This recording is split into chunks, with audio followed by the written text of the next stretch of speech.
two-factor authentication 2FA adds an extra layer of security to your Zelle account. Follow these steps to enable it quickly. Step 1. Open the Zelle app. Launch the Zelle app on your mobile device.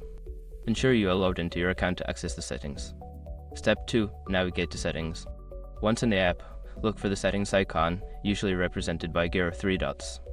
Tap on it to open the Settings menu. Step 3. Select Security Options. In the Settings menu, find and select the Security or Privacy option. This section will contain various security features, including two-factor authentication.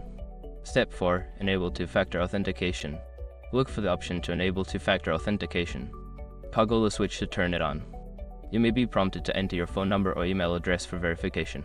Step 5. Verify your identity. Follow the prompts to verify your identity. This may involve receiving a code via SMS or email. Enter the code as instructed to complete the setup. By following these steps, you can successfully enable two-factor authentication for your Zelle account, enhancing its security. Always remember to keep your contact information up to date for seamless verification.